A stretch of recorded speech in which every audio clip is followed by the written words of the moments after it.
For the third year and counting, Richard Skipper has been celebrating the artists you love. Richard Skipper is all about celebrating life, art, and his guest body of work. Please join us while he showcases these diverse and talented individuals. Here's Richard Skipper. Happy Monday, everyone, and welcome to a very special edition of Richard Skipper Celebrates. Who or what are you celebrating today? It's Martin Luther King Day. I heard Reverend Al Sharpton say today, it's not a day to take off, but actually a day for us to actually get on. And let's all get involved with what we can do to make the world a better place. As you all know, all this month, I have been celebrating authors and books, and I am such a big fan of our guest tonight.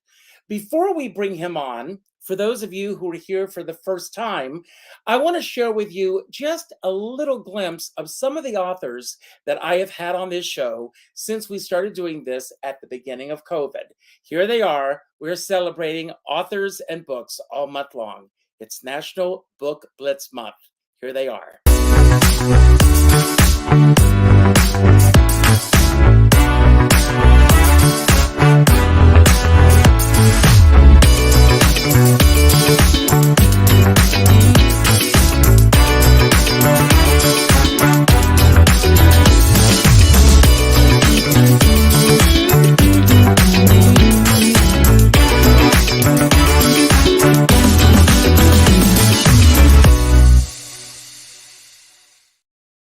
Now, actually, there are three S's in show business. There's Sinatra, there's Streisand, and there's Santopietro.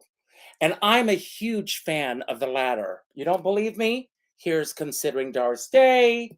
Here's Sinatra. Here's The Sound of Music story. Here's The Way We Were, which we are going to celebrate tonight. It all begins with an incredible movie.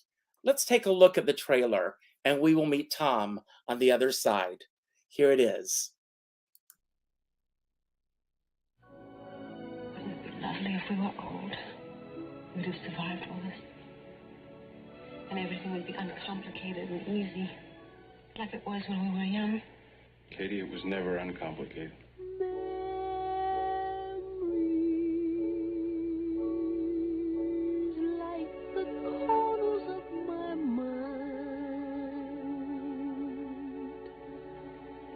Misty watercolor memories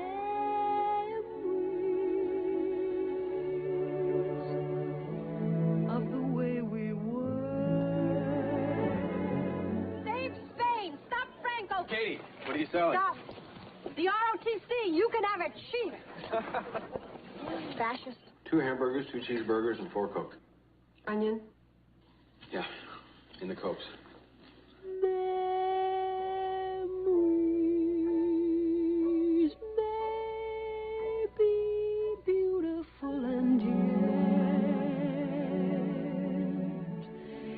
What's too painful to remember? We simply choose to forget.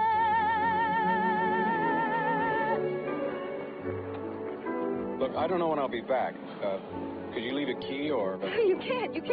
I've got steaks and baked potatoes and sour cream and chives and salad and fresh baked pie. I would have made a pot roast. I make a terrific pot roast, but I didn't know whether you ever had pot roast, whether you like pot roast. And anyway, there wasn't time because it really should be made the day before. You can't go yet. You just gotta stay for supper. That's all there is to it. What kind of pie?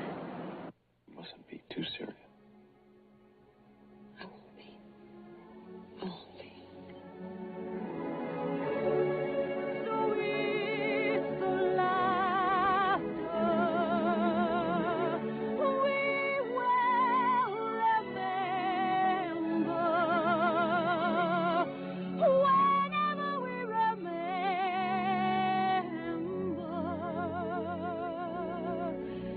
the way we were.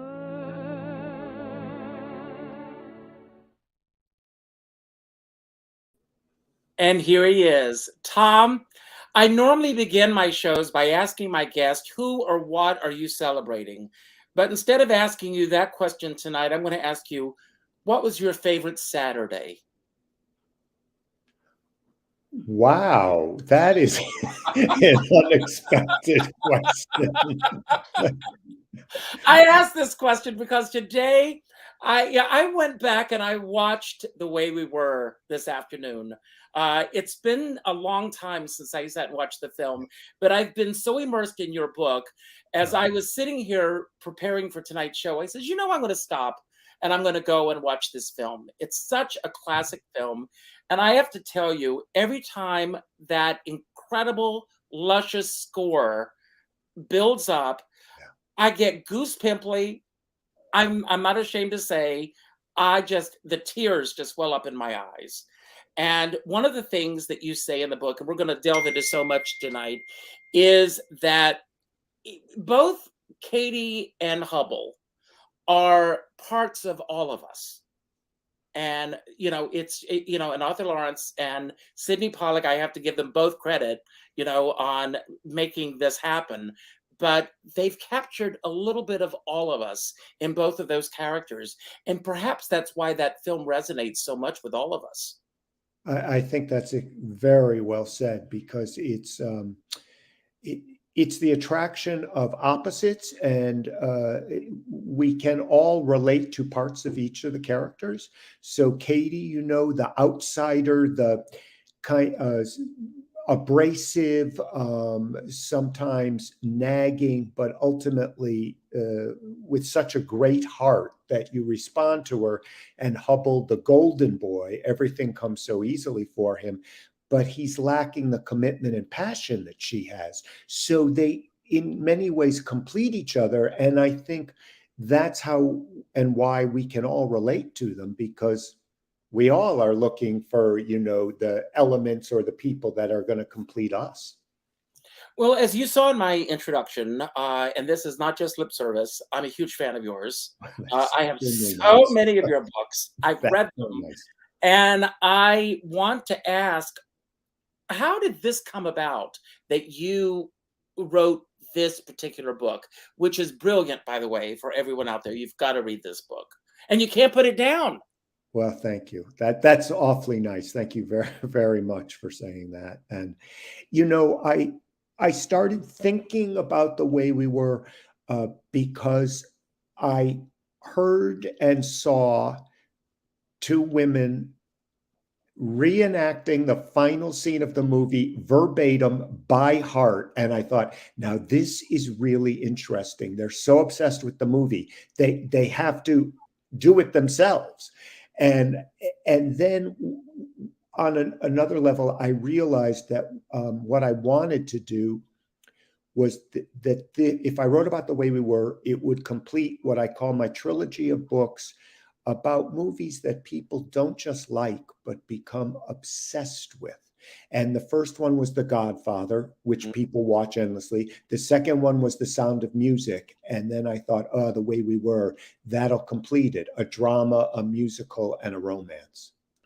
So, yeah. I have to ask you, are you happy with the ending? Oh, yes. Yeah. I think it is kind of a perfect ending. It's not a perfect film because, as I explain in the book, about what they did with some of the editing, but that those last 5 minutes when they meet for the last time, that, you know, that just is like a punch to the gut. It affects all of our emotions, and it's really, it should never be touched. So that ending. Well, I want to go back a little bit. Do you remember the first time that you saw the film? I remember when this film, first of all, the 50th anniversary is coming up. Right. So perfect timing, of course, with the book coming out now. But I remember the phenomenon of the rise of Barbra Streisand at this time. Right. And also Robert Redford. It was like the perfect storm coming together. Right. And and you also talk about this in the book, and I don't want to give away too much of the book because we want everyone to read this, but it showing up in the newspapers that they had Robert Redford, and then they didn't have Robert Redford. Right. And then it was in the newspaper again the next day that they did have Robert Redford. Yeah. So it was almost like this yo-yo effect. Obviously, they were not playing with the affections of the American public, but it was almost as if they were playing with the affections of the American public, because here were two of the biggest movie stars coming together to make what could become one of the biggest movies, and did, of all time. And and then we learn a little bit along the way of how difficult it was to get Robert Redford to finally say yes. Yeah. He was very, very reluctant to make the movie because he felt that the screenplay was weighted so heavily in her favor, that it was her story and that he was a cardboard figure.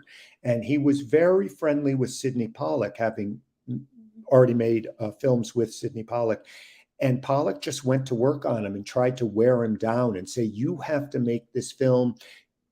You need to have a romantic leading man role, because he was a star. He had done Butch Cassidy, but he hadn't done an all-out romance like this. Not in a while. I mean, he had some of those early on in his career, but it had been a while since those had happened. Right, and that's correct. But his persona had been taken over really by Butch Cassidy and the Sundance Kid, and so Pollack just went to work on him. And what finally convinced him was when Pollack said, I will bring in other writers. We will rewrite the script. We will beef up the part of Hubble. And which is ultimately, they brought in 11 writers, including Francis Ford Coppola. This made Arthur Laurents furious because his screenplay was being manhandled by 11 different writers. And at the same time that Redford finally reluctantly agrees, Barbra, of course, knew as soon as she read the treatment that she was going to make this movie. And I loved when I was researching it, and she confirmed this because I had this great written exchange with her for the purposes of my book. And she said that she started to read the treatment and she remembered the great director David Lean saying, if a treatment has 5 good scenes in it, you need to make the movie. And Barbra wrote to me, this had more than 5 great scenes. That jumped out at me. It was like a lesson in filmmaking right there in that one passage. Yeah, it's great because, she was gung-ho, he was so reluctant, and they come together and it's this kind of magical pairing. I think, and I say this in the book because, part of it, of course, is my opinion, that in his other pairings, which were 3 times with Jane Fonda and Meryl Streep and Lena Olin, it never had that chemistry, that full-on sex appeal that Streisand and Redford had together. Because they're so opposite, that's what made it so great. And I love the fact that so many aspects of Arthur Laurents's life found its way onto the pages of this story. And also, when you talk about the writers that were being brought in or were being bandied about to be brought in, some of them were blacklisted writers that were also, and that was intriguing to me as well. But again, there were other people that were bandied about, in terms of a possible co-star, but I don't think that any of them really would have gotten there. Do you? Yeah, I agree. I agree. And because Redford was so reluctant, and he was making the producer, Ray Stark, who was enormously powerful, he was making Ray Stark crazy because he was so indecisive and said yes. And then the next day, as you said, there was a retraction in the Hollywood Reporter. And, and they also had a history, if you want to talk about that for a moment. Yeah, they had worked together, and it was a clash of 2 men who had very definite opinions, and each wanted their own way. And so Stark said to Sidney Pollack, that tonight is the deadline. That's it. Go over to his apartment and get an answer out of him. And then when he called the apartment to say, did you get the answer? And Pollock said, no, not yet. And Stark barked at him and said, that's it. Ryan O'Neill's going to play the role. That's it. And Sidney Pollack said, no, you have to give me more time. And at the 11th hour, Redford capitulated, and he said, I did it because of my faith in Sidney and because he said there would be rewrites. And it truly was the 11th hour. It was the 11th hour. It was late at night. Yeah, that's what it was, kind of, this real life scene out of a great Hollywood movie. Now, it's funny that you say that. I was thinking this would make such a great scene in a movie and nobody would believe it was happening. Right. Absolutely. As was true of many things in the making of the film. That's why I had so much fun researching it. And I spent several days in Washington, D.C. at the Library of Congress, because that's where Arthur Laurents's papers are held. And first of all, it was just great as a writer to be in the Library of Congress, because it's incredible to be there. Yeah, it's really exciting. And then to read his handwritten letters and correspondence, and especially, as I say in the book, as we all know, Arthur Laurents was a man of definite opinions, and he wrote yeah, that was good. An 8-page single-spaced memo to Ray Stark, in which he was just, in effect, on the page yelling about everything he didn't like in the rough cut he had seen. And I thought, this is really interesting. He is just speaking his mind, and the consequences be damned.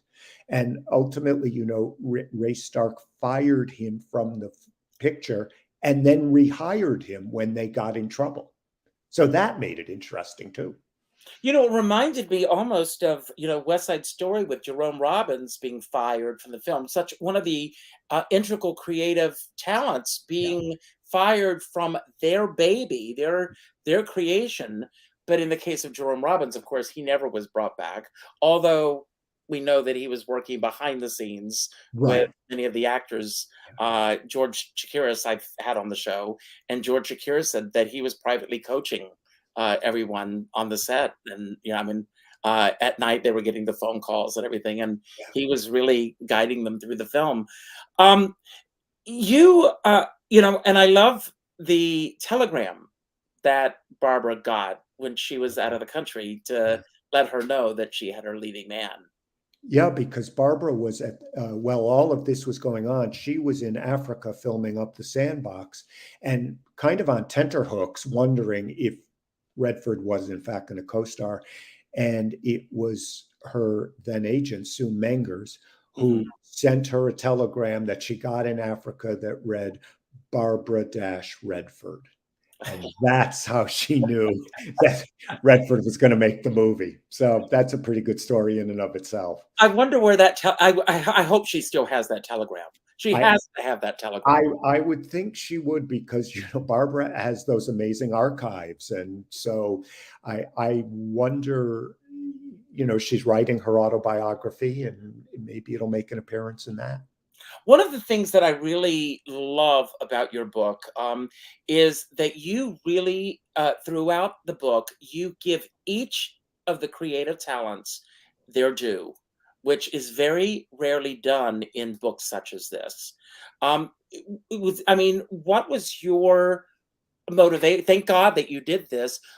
Was that something that you just decided to do, in honor of this particular film, or is this something that's always been deep down inside of you?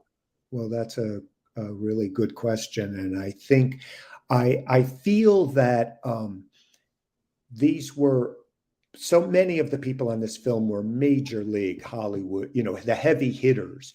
And also, I think, to me, film is so collaborative, and I don't always believe in the auteur theory, because I think if the director is the absolute author of the film, as that theory holds, I always find myself thinking, well, who wrote the screenplay that you shot? So You just reminded me of a quote in your book. Okay. Keep talking. Oh, okay. And so I wanted to give all these players their due because it's not just Streisand and Redford. It's Ray Stark, it's Arthur Laurents, it's Sidney Pollack, it's the fantastic cinematographer Harry Stradling Jr. They Marvin Hamlish, the Bergman. So this was a collaborative film. Here's the quote. Film's thought of as a director's medium because the director creates the end product that appears on the screen. It's that stupid auteur theory again, that the director is the author of the film. But what does the director shoot? The telephone book? That, of course, is a quote from Billy Wilder, and it's a great quote. But you just use the magic word collaboration, and the collaborative process is something that I really think about, this alchemy of all of the right elements coming together. And let's break down the alchemy of this film. And let's start at the top with Sidney Pollack. And from Sidney Pollack coming on board, and he had very strong opinions from the moment that he said yes to how this film should go. Yeah, I think Sidney Pollack ended up being absolutely the right director for this film, even though he and Arthur Laurents were really at loggerheads through much of the shooting. And I think the reason why Sidney Pollack was the right person is because Sidney Pollack was a very good actor himself, as we saw in Tootsie. He's hilarious in Tootsie. And he understood the actor's viewpoint and how to handle these two enormous stars kind of at the zenith of their power. And I think so he had that viewpoint. And I think he was, although incredibly strong-willed, he was a man, he was not a yeller or a screamer, he took time with people. And I think you needed that kind of presence behind the camera to bring along Barbra and Redford and all the other disparate elements combined. And, the success of the film was far from assured. And I have the quote in the book that I really love that concerns Sidney Pollack, which was that very early on, a Columbia executive said to Sidney Pollack, "You're making a movie where Barbra Streisand doesn't sing and she's a communist? Are you trying to kill me?" Yeah. Yes, and of course, I mean, at this point, and then of course, Robert Redford also did not want Barbra Streisand bursting into song in the middle of the film at any point. Yeah, and he was very, he obviously respected her talent, but he said, this is, a dramatic piece and it's not a musical, and we don't want her bursting into, he didn't say, but like, don't rain on my parade in the middle of the movie. And Sidney Pollack was the one who said to Redford, in the right material, she's fantastic. This is going to work. What was the starting off point for you? I mean, we're reading the book, and there's a narrative to your story and the story of this film. But how did it start for you? You mean how did it start? What was the springboard for me? What was the first words that you typed out that began your journey on this book? Well, the first words I typed out, ironically enough, actually landed in the book as the first words. That's very unusual for me. But I just said, in the beginning, Arthur Laurents was going to write a movie for Barbra Streisand. And then, because I was so interested and really amused by the fact that Ray Stark had said to Laurents, "I want you to write a movie for Barbra." And they came up with this cockamamie idea that it was going to be a musical, and Barbra was going to be a Brooklyn school teacher teaching blind children to sing, as I call it, Brooklyn's answer to Maria von Trapp. And Arthur Laurents said that as he was walking over to talk to Barbra about the idea, he thought to himself, this isn't just bad, this is horrible. I can't talk to her about this. That really interested me, that was how it started. And as he talked to her, he thought to himself, oh, Barbara is really reminding me of my Cornell University classmate who was so political the way Barbara is. And then the kind of kismet part is he thought, what is her name? And then he thought, oh yeah, her name is Fanny Price.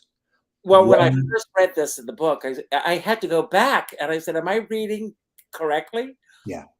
Yeah, it was kind of amazing, one letter difference from Fanny Price, who was Ray Stark's mother-in-law, just all these pieces that fit together.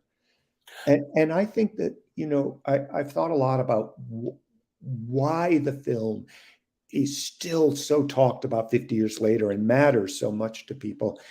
And I think it's the attraction of opposites. The characters are opposites. The two leads are opposites. But I think even more in a way, this is the story of loving the wrong person. And every single one of us, male or female, at one point or another, has loved the wrong person. And I was discussing this with a friend of mine who's the great film historian, Janine Basinger. And I love. Right. Fantastic. Nobody knows more about film than Janine. And she said to me something I really love. And she said, Tom, you're right. It is the story of loving the wrong person. Everybody has loved the wrong person. And then she said, except maybe 10 people, and who wants to know them? Well, I will tell you, I mean, well, let me ask you this, and then I'll talk about my own. Do you have a favorite moment out of the film? It just jumps out at you each time you see it? Yeah, I do. And it's probably not, for most people, it's the ending, which is sensational. Mm-hmm. But for me, my very favorite moment in the film is when they're in college and it's the prom. And, there's Redford looking unbelievably handsome in his tails. I mean, the guy was just ridiculously good looking. And Barbara's character, Katie, is working at the prom. It sums up the differences, but she dances with her boyfriend and Redford cuts in on her. And it's the sequence I love the most because you hear in the background just very faintly, wrap your troubles in dreams. Mm-hmm. And they dance. It's completely silent. And it is so erotic. The way they look at each other, you're getting layers of emotions without a word of dialogue. And it's sexier than anything else I can think of. And that when the dance ends, Redford walks away and he just disappears in the distance. And I think this is great. And the look on her face is... Yeah, that's my very favorite moment. I mean, do you have one? Well, I was watching today and it breaks my heart when she ends up in bed with him and she says who she is, almost as if he's there by mistake.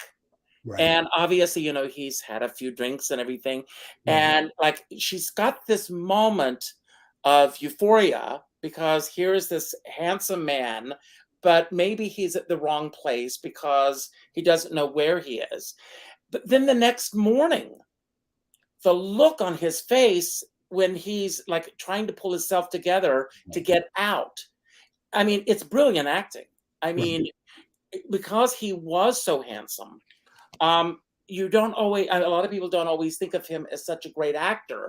But that moment is so moving to me because it's just this dichotomy of her, the want and the desire and the need that she wants and needs from him. And of course, he is the complete opposite of everything that she stands for. Right.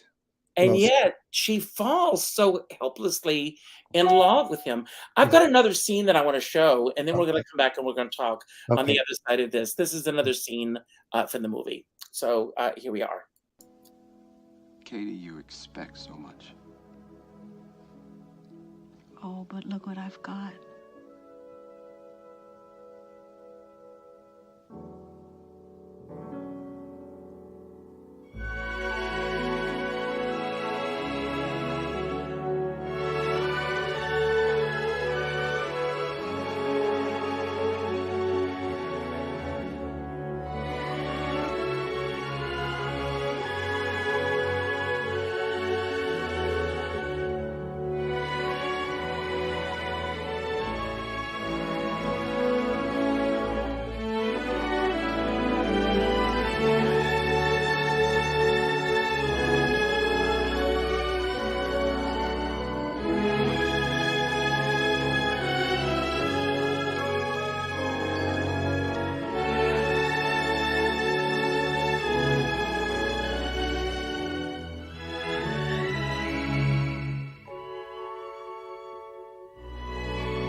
I just, the editing is so brilliant, and you just see this arc of a relationship just Right. building there. Not a Yeah. word of dialogue, it's all there.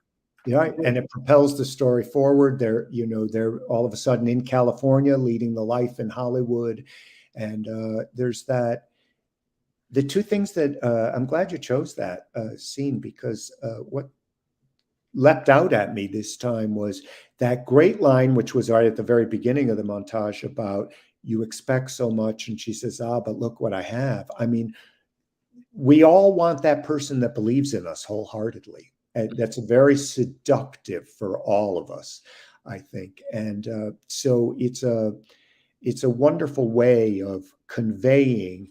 You root for them, right? You want them to stay together, but it's kind of impossible given their personalities. Well, Carol Channing used to say, "Be careful what you wish for, because you will surely attain it." Uh, And she gets it. I mean, here she gets it. I mean, and before this, the scene where she's at the party right after Roosevelt passes away. right. And I hope I'm not giving away too many spoilers for anyone who hasn't seen the film.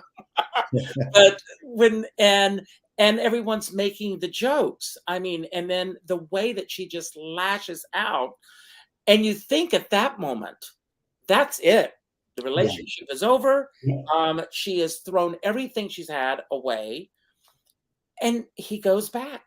I mean, it's the same thing. I mean, even though we get this side, and maybe this was Pollock's doing. I don't know. Perhaps you can shed light on this. I mean, with all the work that you saw various versions of scripts Right. and everything, but was that Pollock's doing as far as Redford's character of Hubble was concerned, in terms of him making the decision to come back? I think that was really Lawrence's attention, all along, that because he wanted the coming together, the breaking apart, the coming back together, so that you had this rooting interest in it. I think where Lawrence and Pollock and Stark had their biggest disagreements was in the political sequences when the blacklisting came to the forefront. And that's why I wanted to include the story of how the first sneak preview went great for 2/3 of the movie, until the politics started to intrude. And all of a sudden the audience is getting up and getting popcorn and having a smoke, because you could still smoke. Yes, yes. And so they realized, in Pollock's words, people didn't care as much about the politics. He actually said what they cared about was, is he going to kiss her again? Are they going to get back together? What was the biggest surprise for you? First of all, how long did it take you to write this book? I would say it was probably 18 months. Okay. Maybe just a little shy of 2 years. And there were, I think, in terms of surprises, the first surprise was actually to receive such lengthy, thoughtful responses from Barbra Streisand.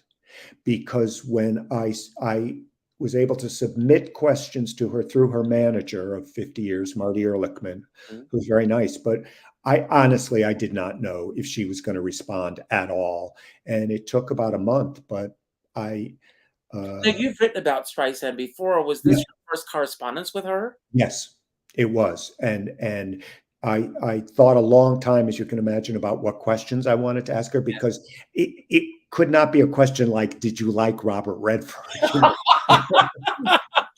It had to be, I had to show, that I was very serious about the film. And the thing that was so great about it, Richard, and was that the questions I asked, I got a paragraph long answer for each question. And I thought, oh, this shows me exactly who she is, because every word mattered to her in the responses, in my questions. And I thought, well, this is why she was one of the foremost interpreters of Sondheim, because, Sondheim's big statement, God is in the details. Well, her answer showed me that that's how she approaches her work. So that was so great, and it was a big surprise. And it also showed me, as she herself has said, one of the statements from her that I've included is, had said previously, I'm very blunt. It saves me a lot of time and it loses me a lot of friends. And which is a really interesting statement. And so one of my questions, I had a sort of a multi-part question about the title song because it's so famous.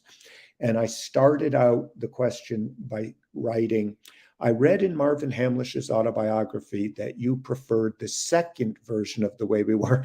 And right there in the middle of my question in red letters was the response, that's not true.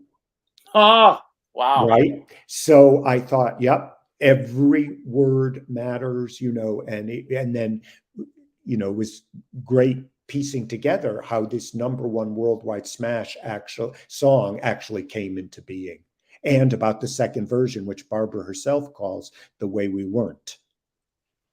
Wonderful. Have you gotten a response since the book has come out from Barbra?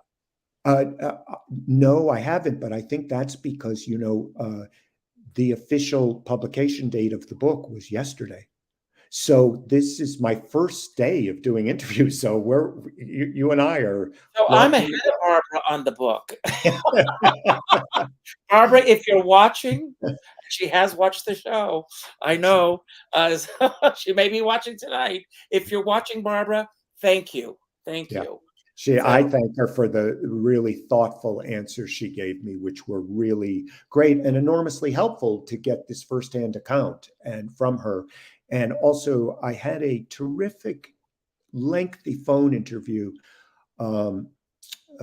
with, why have I just blanked, with James Woods. I almost said Michael Woods. I don't know why and he was so interesting because it was his first movie.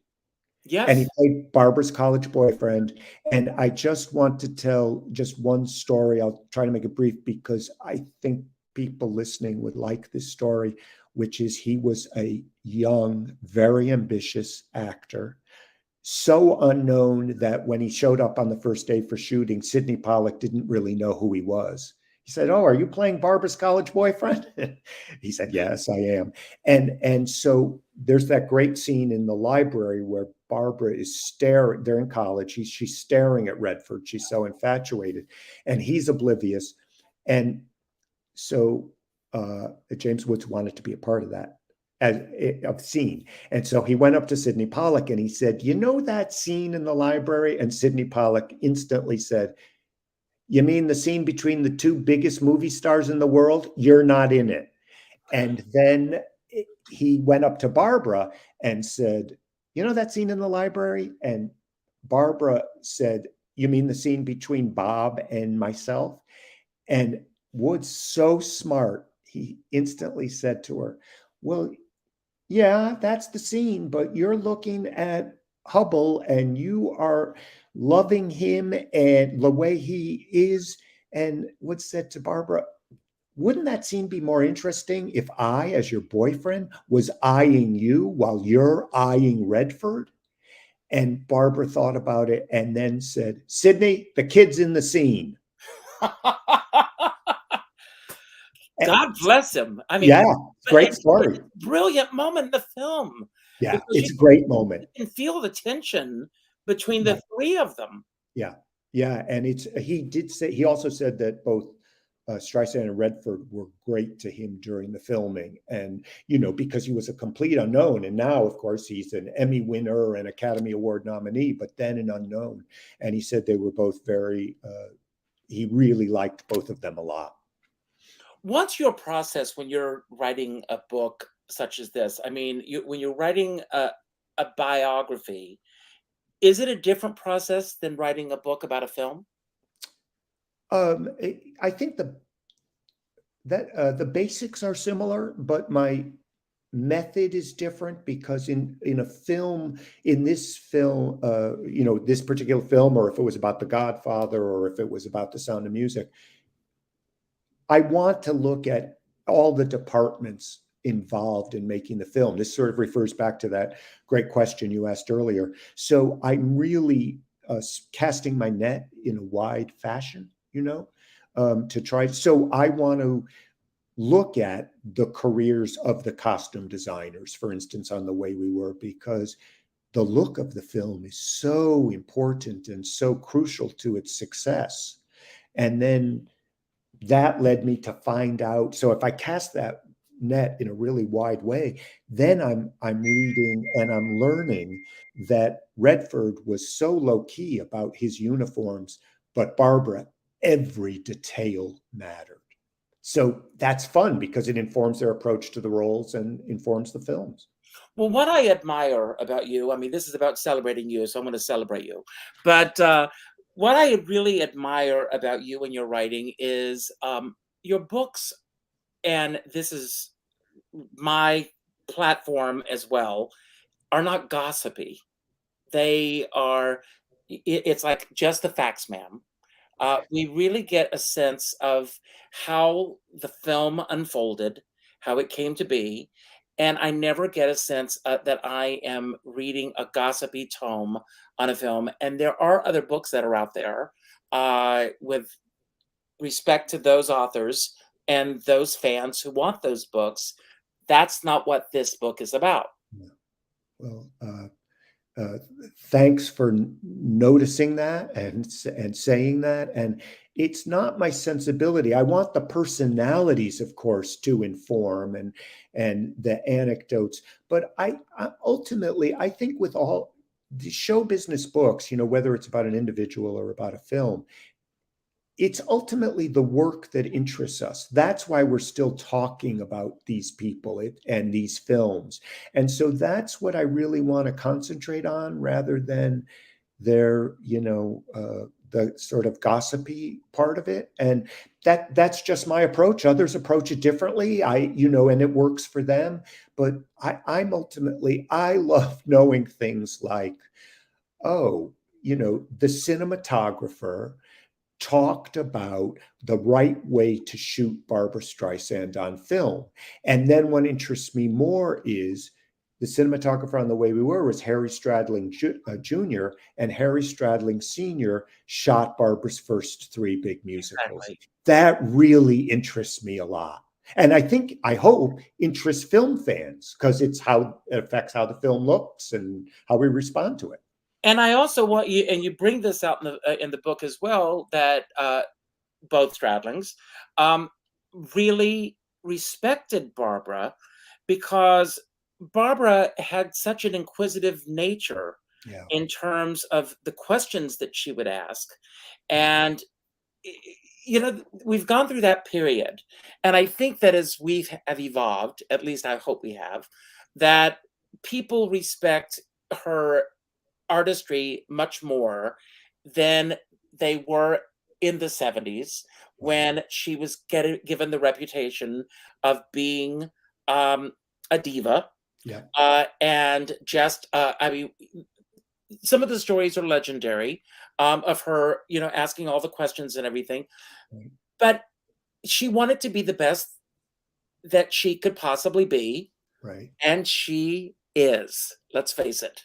I think that's right. Everything you said, and I was really interested to learn that Sidney Pollack said that Barbra Streisand was the least problematic person he dealt with on the film, that she was very happy with the role. She knew it was a great role. And also he said that her constant questioning and attention to detail came from a good place. He said it was never to be, annoying, or that it was about every detail mattered, as I was saying earlier, wanting the film to be as good as it possibly could be. So he found her actually the easiest to deal with because he was, also dealing with the squabbles with Arthur Laurents and Ray Stark. And so that you had asked earlier about surprises. in my research, and that was a very pleasant surprise. Well, there are two personalities that we'll talk about those for a moment. You've got Barbra Streisand, who has the reputation of being a perfectionist. Mhm. And when I think of that reputation of her being a perfectionist, I don't look at that in a negative at all. Mhm. And then on the flip side of that, Arthur Laurents, based on everything that we know about him, I think that a lot of it, unfortunately, had to do with an ego that got in the way of his craft on more than one occasion. Mm. And also, um, if I can bring this up, do you think because of the time frame that he was living in and that he was gay Mhm. had a lot to do with that? Oh, that's such an interesting question. I think it has to have influenced his approach and behavior, certainly to some degree. I think the fact that, well, with this particular film, the fact that he was blacklisted obviously had affected him. And whether or not, I'm not certain whether part of that blacklisting was it just political or was it the fact that he was known to be gay, because, that obviously factored in with uh, people like Jerome Robbins and the trouble he got into. So I think, and in terms of the Laurents approach, um,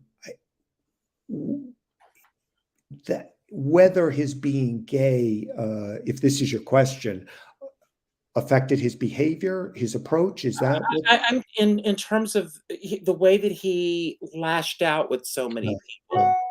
Well, I think he was of a personality that he he said what was on his mind, and oftentimes there was not a filter.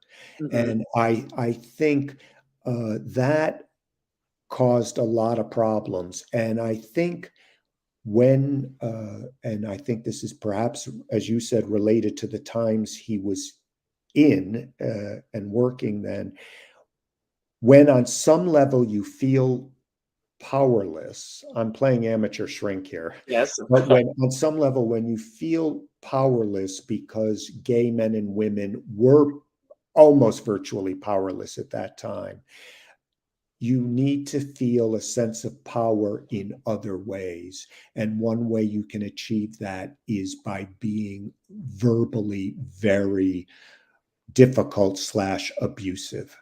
And I think it's a way of making up for it. I never worked with him. I don't. I can't speak to it, fully. It wouldn't be right for me. But certainly, combing through his papers, I realized uh, he was so talented. The guy was such a Oh great my God, writer. yes. But really, his record speaks for itself. But I think on some level, he seemed angry to me, just angry in general. And Does that come through in his writing? I mean, in his papers, in his private papers? in some of them, yes, absolutely. Not everything. I mean, he could be very humorous, and he was a talented guy and funny, and if he liked you, he was a great friend. But I think, when I came to that, the 8-page single-spaced memo he typed to Ray Stark listing all his objections to the rough cut, this was not just, oh, I don't like this sequence. This was phrased in a way that it was as if, It was cutting. yeah, and he was yelling at Ray Stark. So I think that was a function of the personality. That was how he approached things like this. I guess he was so disappointed because with that rough cut, because the incidents that were being rewritten by 11 writers were taken directly from Lawrence's own life. So imagine how any of us would feel if 11 writers were rewriting our lives. We'd be mad too. It We happens just to me on a daily basis. No, we, I wanna we go just back. would express it Yes. differently. Um, I wanna go back to something you said early on in the interview. You mentioned, that the jumping off point for you were you hearing these 2 women, enacting that final scene from the film, "Ban the bomb." And how long had it been since you had last seen the film? And once you sat down to write the book and you go back to watch the film again, what was different for you this time watching the film? Now, as an author writing this book, you're looking at it obviously through different eyes Right. than you were years ago Yeah. watching it as a spectator. Yeah, absolutely. And through different eyes, then another reason I wanted to write the book was my very first book was about Streisand, the importance of being Barbra, and that was published 17 years ago. So I'm a different person, and I want to, I thought, oh, I'll react to the film differently, and in fact, I did. I think that on the negative side, I realized how jumpy the editing is in the last third of the movie with the political sequences. It really jumps out at you in a Mhm. way I more so than I remembered from the last time. And on the positive side, I actually, it's a funny thing to say, but I appreciated those lead performances even more because I thought Barbara really controls her personality. She has such a larger than life persona, and it is tamped down in this movie. It is just a straightforward performance, and so I admire the performance a lot. I think it's the best she's ever been, and it also made me appreciate how Redford's such a great film actor. I never saw him on stage, but in Barefoot in the Park. But Exactly. he conveys so much with so little, and so I thought, oh, this is why they're so great for each other. That they're opposite approaches. So those were kind of one was a slightly negative Mhm. reaction, but the other, which was bigger, was my appreciation for it. And I just thought, so many people love this film and remember it. I just wanted to write about it again. I remember again when the film came out, and then throughout the 80s, there was constant talk of a sequel to this film. Right. Right. I don't think a sequel could have ever worked. Do you? Oh, that you just said the $20 million question. Could it, couldn't it? Because there were three different versions of a sequel written, one by Laurents, that's Mhm, where it started. mhm. I think maybe Alvin Sargent wrote another one. I can't swear to that. And I think that, Richard, in a way, I give an equivocal answer because the ending of the movie is so perfect. I'm not sure I want to see it continued, but at the same time, I have to know if they get back together. So, and I said to somebody, I that they were asking me about this very issue. And I said, well, to find out what happened to these three scripts and why the sequel wasn't made, I said, you have to read the book. And then I added, plus, I have my own idea for a sequel. So there you It's go. also interesting to me, again, going back and watching it, that you see his wife, but you don't see her husband. Right. You never see Dr. David X. Cohen. Right, but because his wife, if you think about this for a moment, his wife is very much the cookie cutter image of what his wife would have been if Katie had never come along. Right. You're talking about the woman that's seen with Redford in the At the last very last scene, last scene, yeah, when she has that famous line, "Your girl is lovely, Hubble." right, right. Yeah. I never That's interesting, Richard. I never made the leap that they were necessarily married, but maybe they are. And it sums up all the difference in the world that she's saying your girl is lovely, and then she's inviting him over for drinks, but as he says, I can't come. Right. He can't. And so To me, we all make up our own ending. I mean, do you think they would ever get back together again? Would there be a sequel, do you think, or they should just leave it as is? No, it's like it's Scarlet and Red.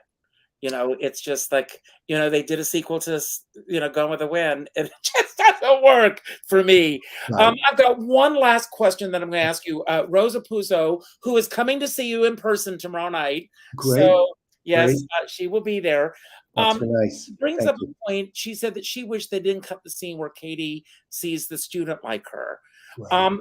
I'm sure that with, all your research, are there cut scenes that you wish hadn't made it to the final film that would have made a difference in your mind? Yes, that's one of them. But the one that I really wish they filmed and didn't include in the final print is this, to me, incredibly moving scene where they're still in New York, and she says the words. She says, "I love you, Hubble." And he looks at her, and then he looks down, and he can't say, "I love you, Katie." And it's heartbreaking. And then she says, and Streisand delivers it so beautifully. She just says, "That's okay." That's her response to his silence. I feel that scene would have so informed the characters, but they cut it. Wow. So, it's the game we all play with Hollywood, right? What if? What if they had included that? What if? Yeah. Well, Tom, I mean, this hour has flown for me. This You is are great. truly one of my favorite writers. I live in anticipation. There are other books, Bob Avian. I mean, so many, Barbara Cook is on the shelf. Thanks. So many other books that you've written that I just adore. I'm going to give my final comments, and then I'm going to give you the final word tonight. It can be about anything that we talked about that you want to expound upon, anything that we didn't talk about that you wish we had, or just any final message that you want to leave everyone with. Don't worry about how to end the show. As soon as you say goodbye, the final credits will roll, but you will have the final word tonight. Before I say goodbye, however, I want everyone, call your favorite bookseller and ask for this book. If they don't have it, it's available on Amazon or Barnes & Noble. Tom has done a few book signings. He's going to be in Connecticut tomorrow night. The name of the bookstore, for those who are watching, is R.J. Julia in Madison. And then on Saturday, I'll be in my hometown of Waterbury, Connecticut at Barnes & Noble. And then a week from tonight, I'll be at a Barnes & Noble in New York City, which is where I live and work. And I'm really looking forward to seeing all my pals in all those places. And if you'll get those links to me, I will get them all on the YouTube channel, and I will make sure that we get the word out for anyone. And everyone who watched the show tonight, if you could leave a comment on the YouTube channel and let me know what you think of tonight's show, that helps in terms of the analytics of the show and the ratings. I end every show by telling everyone to go out and do something nice for somebody else without expecting anything in return. Go to your favorite bookseller and order 2 copies of this book. Keep one for yourself and then send one to a friend that you haven't spoken to in a while. Then pick up the phone and call them and let them know about your favorite moments from this film or any other film for that matter. And Tom has these and other incredible books. Let this be the jumping off point for you if you haven't read the other books. They are all incredible. National Book Blitz Month was created because it's a jumping off point to get people to read again, especially our kids. Get them off social media, get them to read a good book. It's important to do so. I want to acknowledge this past week, a few things that I'm going to throw in here. One of my dear, dear friends, Carol Cook, passed away just shy of her 99th birthday. Also, just a couple of days yesterday, 4 years ago, Carol Channing passed away, and she passed away just shy of her 99th birthday. Today, also, 59 years ago today, on Broadway, Carol descended those stairs at the Harmonia Gardens for the first time on Broadway. Oh. So we celebrate all of these great artists that have gone before us. And of course, Barbra Streisand descended those stairs onto the screen. They all brought something magical to the role of Dolly Levi. We celebrate them all. We celebrate all the great artists that have gone before us. I do what I do because I believe all these voices need to be heard. We need to celebrate our past, celebrate our present, and celebrate the future of what's ahead. Don't have a closed eye to what's going on Broadway today and in our music and in our books. Get out there and listen. I also have told everyone to go out, pick up the phone, and call someone that you haven't spoken to in a while. Not an email message, not a text message, not a private inbox message, a phone call, and let these people know what they mean to you. A dear friend of mine says, we're all in this together, but we're not in the same boat. And I say, we're all in different sized boats. Some are in yachts, some are in sailboats, some are pushing tugboats like Barbra Streisand up the Hudson River. Right. It doesn't matter what size boat you're on. Just make sure if you're on a boat, you have a skipper by your side. And with that note, I'm going to say good night. And Tom, it's all yours. And like I said, don't worry about how to end the show. I will end it when you say goodbye. Thank you. And you're always welcome here. It's all yours. Thank you. I think I'd like to end by saying three things. The first one is, Richard, thank you for this interview. It was great. I really appreciate it. For your thoughtful questions. It was really fun to talk to you. The second thing I want to say is I love the fact that you are promoting National Book Blitz Month, if I have that correct, because there's nothing more important than all of us reading and learning and sharing the information. I love the fact that you're using your platform for that. And the third thing is actually just relates to what you said about going out to call somebody you love and letting them know you care. I was thinking about the fact that the way we were in a lot of ways makes me think of F. Scott Fitzgerald, the Golden Boy Hubble, because Fitzgerald's my favorite author. And he has this great phrase where he talks about the golden hour. And the golden hour is when all your aspects of your life come together, the personal, the professional, you achieve for this fleeting hour kind of a kind of perfect happiness.